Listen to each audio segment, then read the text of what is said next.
Hello everyone, my name is Crystal and welcome to Crystalized Witchery.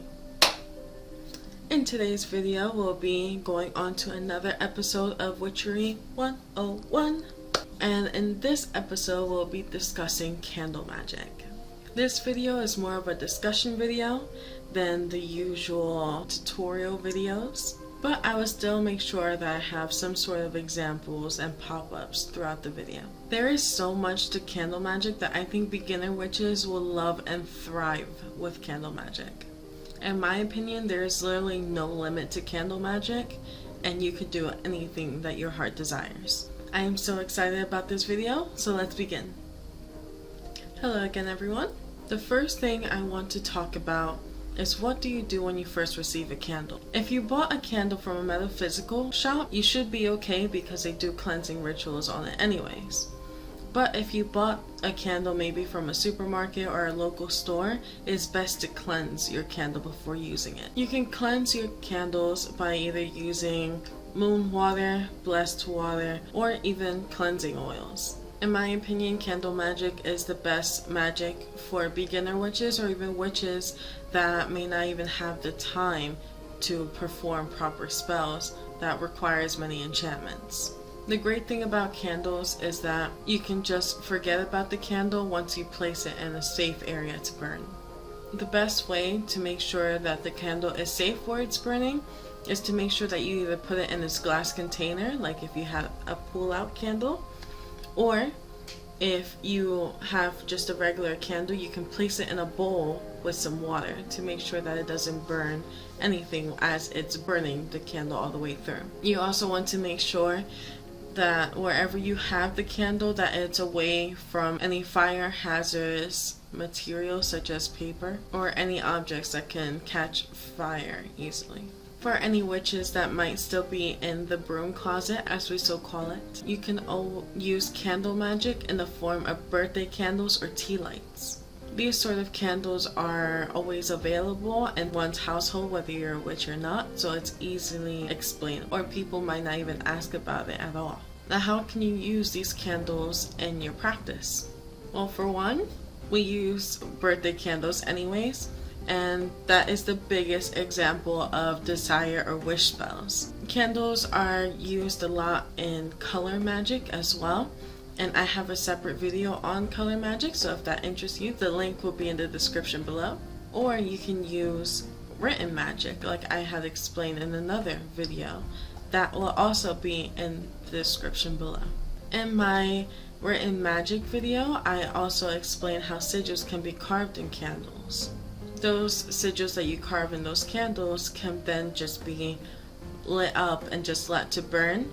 Or, for example, if you have a green candle and carve a wealth sigil, you can use that wax that you are burning through with the candle, and you can either pour it on your wallet or pour it on the bill that you might need to pay. You can also anoint your candles. This can be done with moon water, blessed water, or even oils. How is this done? So if I was to have a candle in which I'm using it to get rid of a toxic relationship. For example, if I'm using this candle to get rid of a toxic relationship, I want to get rid of that toxic relationship. So the way I would anoint it is I would get either the oil or the moon water, whatever it may be, and push it away from me. I want to make sure that I am clearly intending for that toxic relationship to go away from my life. Or another example is if I'm in a relationship and I want to add more love into my relationship, I want to invoke that love into my relationship. So I would anoint the candle going towards myself. My next example would be either dressing or recreating your candles for further enhancement. Dressing your candle basically means that if I was to have this candle, I'll find some sort of sticky solution like maybe glue or something less fireless or less toxic, and maybe some sort of oil that then you will add herbs to stick onto the candle. And then as the candle burns, it will then burn the herbs as well. Making your candle is very easy as well. If you have wicks, extra candles or candles that didn't burn out all the way, or even some crayons. You can then melt away the wax or the crayons that you may have available, then pour it into the container where you have the wick, then add some extra enhancements like herbs, and then let it cool down. The next thing I want to talk about is sympathetic magic. Now this means that the candle that I may have, I will use it to represent something or someone to enchant it or cast a spell on it. For example, if I want to have a love spell, I want to have that person think of me when they think of love and kind of put that influence on them. So if I have a picture of them, I might want to pour the wax on top of their chest area to represent the heart. And before we do this, we might want to have the candle itself and carve either our initials or a sigil that represents us, and then we'll pour the wax onto it. An example I might have is if I want Emily to fall in love with Jake, I would then create a diagram or have a picture of Emily and then have the initials of Jake on my candle, and then pour the wax. This also works if you just want to have an influence on their decisions. So if you already know this person has an interest in you, but are kind of deciding whether they should go for you or someone or something else, what you can do is have your initials on the candle, then pour it on the head portion, sort of putting like love on the brain. Another thing I love about candles is that they can be infused together. So for example, if you want to have like mending a marriage spell, what you'll do is have a candle representing each person. So you'll have two candles, you'll place them right next to each other, and then let them melt in together and sort of merge together. And that is like mending their relationship. The next great thing about candles is that you can have a white candle like this one that I have here, and it can be used to substitute any color candle. So you can have the most basic materials ever, and white candles can be found anywhere in almost any store. And the great thing about them is that it's super cheap. I know that you can usually buy like 5 candles for $1 or £1, wherever or whatever currency you might be referring yourself to. I know that candles are widely accessible, especially white ones, in which you can substitute it for any color candle. Going back to the idea that candles are cheap, they can also be reused. So if you have a bunch of candles that you just have maybe this much left of it and you don't necessarily want to throw it out, you can remake them, so you can melt them, as well as, like I said before, infuse them with crayons to add more of a colorful situation. Or if you don't have enough wax to make a candle, you could just add some of that and then just make an overall different candle.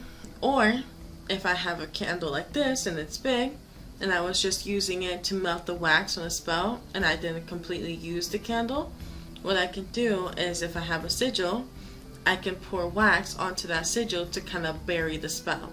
It's no longer needed. Or if you have a blank candle like this one and it doesn't have any sigil or anything on it and you just want to reuse it, what you can do is cleanse it, like I've spoken about before. Cleanse it to add a whole new intention and forget about the intention it had beforehand. Another great thing about candles is that you can meditate with them. Whether it be you taking a bath and you have them on the side to just help you relax, or using it for aromatherapy and to manifest whatever it is that you want. For example, if I have a glamour spell, if I'm sitting here getting dressed or doing my makeup and I want to feel more beautiful, I can pick a candle that makes me feel good with the scent of it and then have that turned on while I'm getting dressed or whatever the case may be, for self-love or self-care spells. Next, I want to talk about how candles can be used for simple yes or no questions. You can read the flame of the candle itself. So, if you see a candle that has a high and steady flame, that means all is well. If it's low and steady, that means it's not so good. If you have a short and weak flame, that means you need to try again. If you have a violent flickering flame, that means it's a strong no.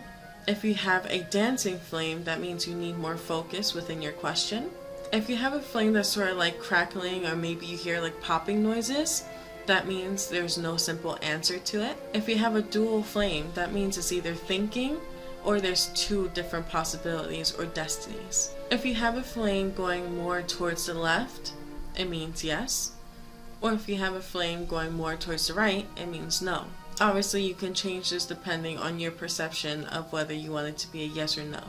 If you have a candle that just won't light, that means it's not a good time to ask that question. Or if you have a candle that just won't go out, that means you're not done with the question itself. You need to ask more questions to find a better and more descriptive answer. And that is all the examples I have for this episode of Candle Magic. I will see you all very soon. Welcome back, everyone. I hope you enjoyed this video, and I hope that you learned a lot of new ways using candle magic. If you enjoyed this series, please let me know. And for all those witches that are watching this series and may not be necessarily a beginner witch and may have some ideas to help beginner witches, please let me know. That is all for now, so if you like this video, please be sure to leave a thumbs up. If you have any questions, be sure to comment below. If you like this content, please be sure to subscribe and ring the bell for notifications. This has been another Crystalized Witchery video, and may you gems continue to sparkle.